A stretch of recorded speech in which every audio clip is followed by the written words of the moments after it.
Baik, shalom. Sekali lagi shalom. Yang di luar dengar shalom. Puji Tuhan, supaya suara saya lebih nyaring. Baik, kita siapkan Alkitab kita. Yang secara khusus saya ambil menurut Injil Matius pasal 6 ayat 33 sampai ayat yang ke 34.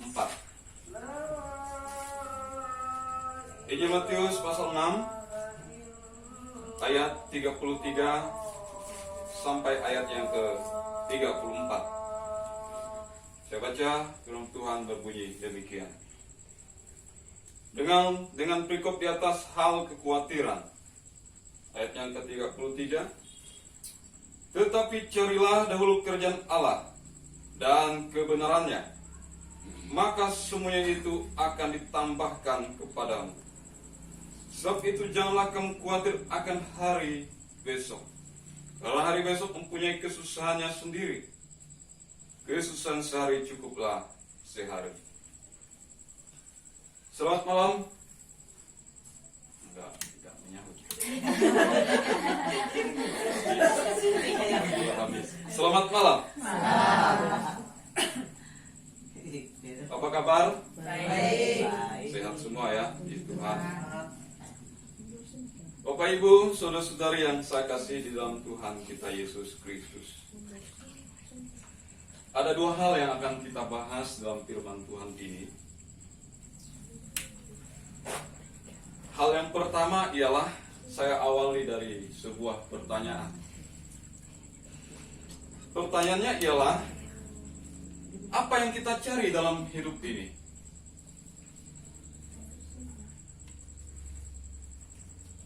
Sekali lagi, apa yang kita cari dalam hidup ini?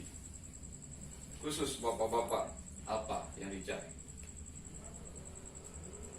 Tentu bapak-bapak sudah menjawabnya dalam hati.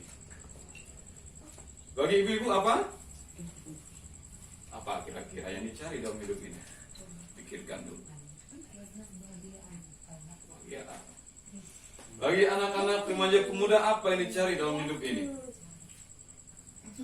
Mana? Tentu sudah menjawabnya dalam hati masing-masing. Aku mencari sesuatu. Tentu terlintas dengan kata yang terkenal. Pasti kita mencari kesuksesan. Pasti juga terlintas di dalam hati dan pikiran kita dengan kata yang terkenal, yaitu kekayaan. Nah, Bapak Ibu yang saya kasih di dalam Tuhan kita Yesus Kristus, tentu apa yang saya katakan tadi, yang kita cari dalam hidup ini ialah kesuksesan dan kekayaan. Pasti itu sementara yang kita jawab dari pertanyaan tadi. Bapak Ibu yang saya kasihi, kita pikir, apakah aku hidup di dunia ini hanya mencari kesuksesan semata? Apakah aku hidup di dalam dunia ini hanya mencari kekayaan semata?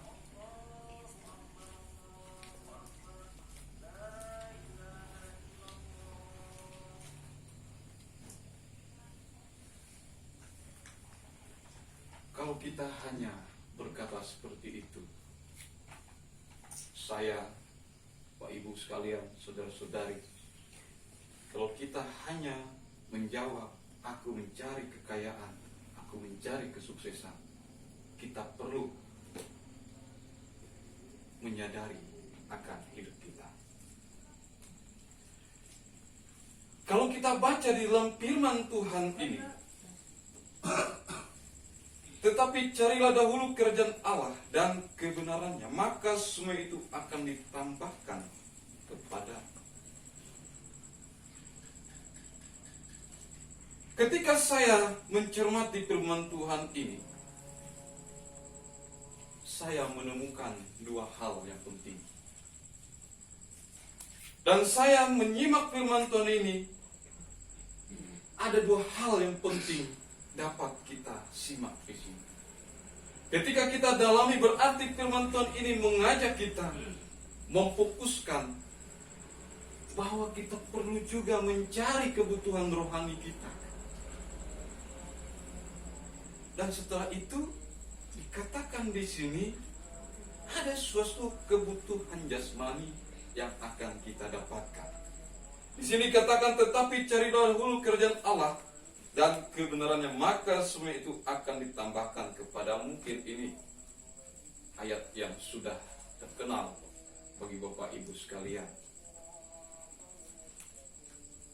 Di dalam firman Tuhan ini boleh kita renungkan sejenak. Dalam firman Tuhan ini berkata, carilah dahulu kerajaan Allah dan kebenarannya. Kita teliti dulu. Di sini berkata, carilah dahulu kerajaan Allah dan kebenarannya. Ini perkataan Yesus yang ia sampaikan kepada murid-muridnya pas itu dan kepada orang banyak. Di sini Yesus berkata, carilah dahulu kerajaan Allah dan kebenarannya. Pertanyaan kita, apa yang dimaksudkan Yesus? Di mana kita mencari kerajaan Allah ini? Dan di mana kita mencari kebenarannya ini? Kira-kira kemana kita mencari yang baik? Itu pertanyaan kita. Dan kita juga mengerti bahwa kerajaan Allah ini ada dua versi, di dalam dunia dan juga ketika di dalam kerajaan Allah. Secara sederhananya, kerajaan Allah di dalam dunia ini ialah kita ini sebagai orang Kristen. Berarti kita yang ada saat ini, kita ini adalah warga kerajaan Allah yang bertumbuh di dalam dunia ini. Di manakah istana kerajaan Allah itu? Ya sederhana kita jawab, itu bisa gereja, itu bisa rumah kita. Tetapi seringkali kita menjawabnya ialah gereja itu adalah rumah Tuhan.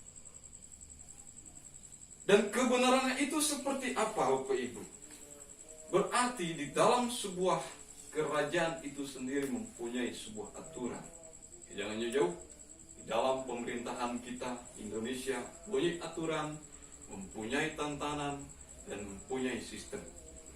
Begitu juga di dalam firman Tuhan ini ingin menunjukkan bahwa kerajaan Allah yang akan kita cari itu, di dalam kerajaan Allah itu juga mempunyai sebuah aturan, mempunyai sebuah hukum, mempunyai sebuah tantangan. Pertanyaan kita, di mana kita mendapatkan? Di mana Bapak Ibu kita mendapatkannya? Yaitu di dalam firman Tuhan yang kita bahas ini. Carilah dulu kerajaan Allah dan kebenaran. Saya bertanya kepada Bapak Ibu sekalian, kita lebih gigih mencari uang atau mencari kebenaran firman Tuhan? Kita lebih rajin mencari uang atau kita lebih rajin mencari kebenaran firman Tuhan? Mana Bapak Ibu? Kita lebih rajin mencari uang atau mencari kebenaran firman Tuhan? Ya, jujur saja kita malam hari ini kita lebih rajin mencari uang, kan? Bahkan kita lembur, bahkan kita tidak kenal waktu, bahkan kita bisa menghabiskan waktu untuk mencari uang. Makanya saya pertanyakan saya tanya di awal tadi, apa yang kita cari dalam hidup ini? Ya, kita mencari kebutuhan jasmani kita. kebutuhan makanan kita, kebutuhan keluarga kita. Ya, itu tidak salah. Tetapi jangan kita lupa bahwa kita ini juga ada yang harus dilengkapi, yaitu kebutuhan rohani, berarti iman kita, berarti hubungan kita dengan Tuhan. Saya tanyakan lagi tadi, apakah kita lebih rajin, lebih gigih mencari uang atau kebenaran firman Tuhan? Ataukah seimbang? Ataukah ada yang rendah atau ada yang tinggi? Nah, ada cerita seorang pendeta, Bapak Ibu. Ia berkata seperti ini. Di dunia ini, setiap masing-masing negara mempunyai kapal selam yang canggih. Negara A memiliki kapal selam yang seperti ini. Keunggulannya ialah kapal selam ini ketika menyelam di dasar laut, dan ia memiliki keunggulan. Dan di negara A ini, kapal selam ini menyelam dasar laut dan kembali keluar di permukaan laut 3 minggu lamanya. Tetapi ada lagi negara lain yang lebih canggih.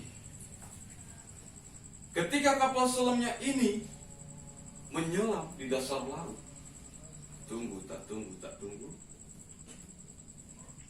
lebih canggih, dan kapal selam ini kembali ke permukaan laut selama 3 bulan. 3 minggu awalnya, ada lagi yang lebih canggih, yaitu 3 bulan. Tetapi ada lagi yang lebih canggih dari itu, Bapak Ibu, kapal selam orang Kristen. Lebih canggihnya sampai 11 bulan baru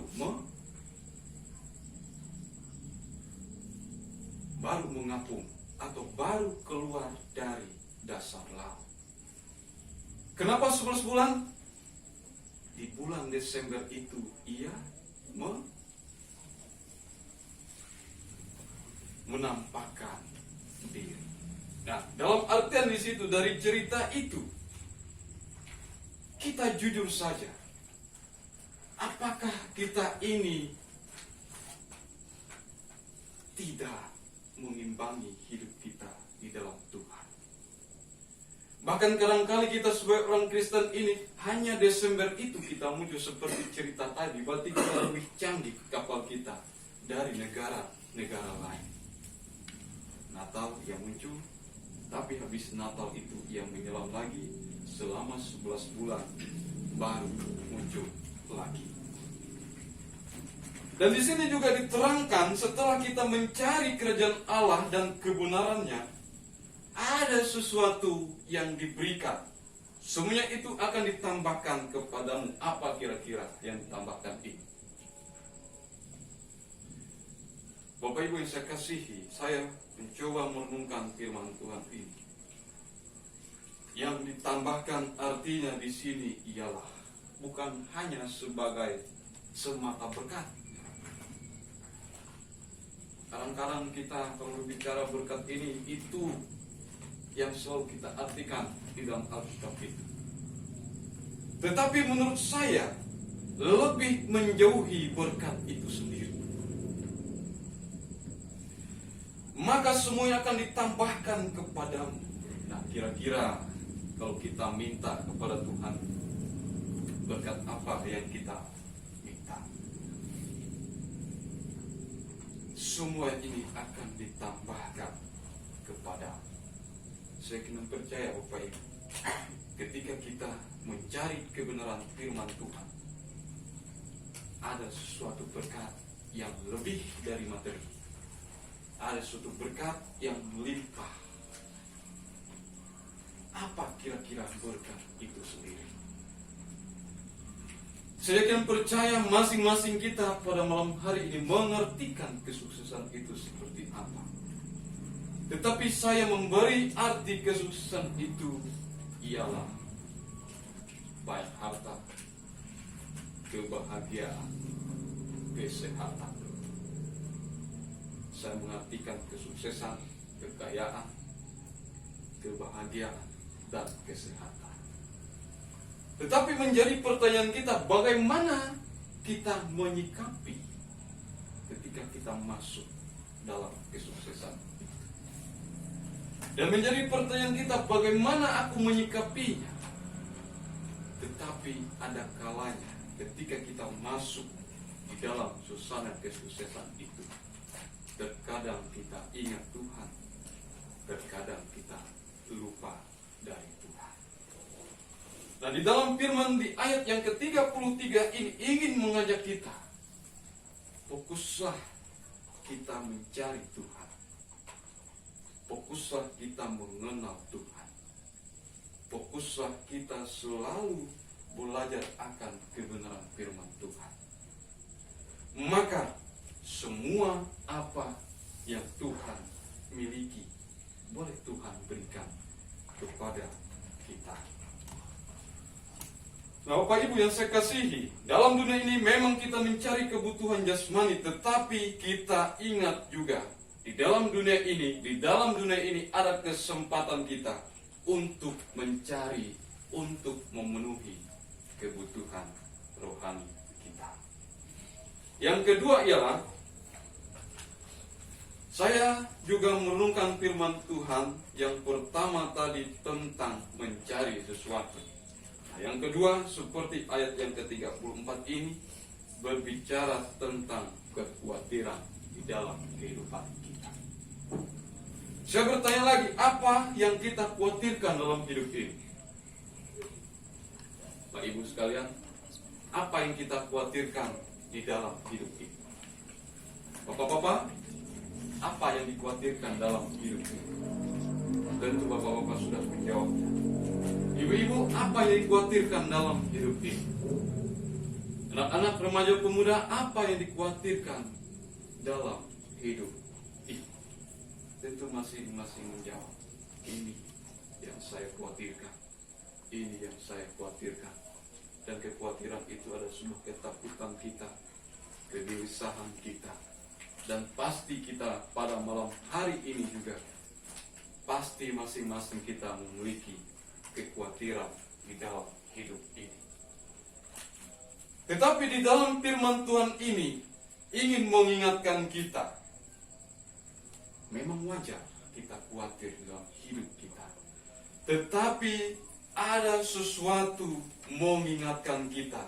Misalnya kita lihat di atas firman Tuhan malam hari ini di ayat yang ke-25 sampai ayat yang ke-30. Baca itu baik-baik Bapak. Ketika kita di dalam kekhawatiran, pasti kita memiliki ketakutan, pasti kita memiliki kecemasan. Tetapi di mana kita harus meminta suatu petunjuk, di mana kita meminta suatu pertolongan. Kita lihat di ayat yang ke-25 sampai ayat yang ke-30 itu, Tuhan menggambarkan burung pipit saja yang tidak mencari makan, Tuhan berkati. Bunga bakung saja yang tidak dipelihara, tetapi dipelihara oleh Tuhan. Apalagi kita sebagai manusia yang diciptakan yang lebih istimewa ini. Ya wajar kita khawatir. Tetapi kita boleh merenungkan hidup kita. Berarti Tuhan akan menolong setiap cobaan, setiap ketakutan, dan setiap kekhawatiran kita. Nah, Bapak Ibu yang saya kasihi, ketika kita di dalam kekhawatiran itu, tidak ada lagi jalan keluar, dan kita hanya berharap kepada Tuhan.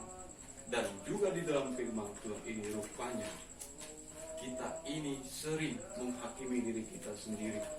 Kita sering beranggap bahwa kita ini hidup sendiri saja. Tetapi di dalam firman Tuhan ini mengingatkan kita, Tuhan itu ada. Tuhan itu tidak membiarkan diri kita, dan kekhawatiran itu pasti Tuhan berikan solusinya. Bapak Ibu yang saya kasih di dalam Tuhan kita Yesus Kristus, dua hal ini boleh kita renungkan di dalam kehidupan kita. Di dalam firman ini boleh kita pelajari dan boleh kita renungkan, dan ini boleh kita lakukan di dalam setiap kehidupan kita sebagai orang percaya. Shalom. Tuhan Yesus memberkati kita pada malam hari ini. Amin.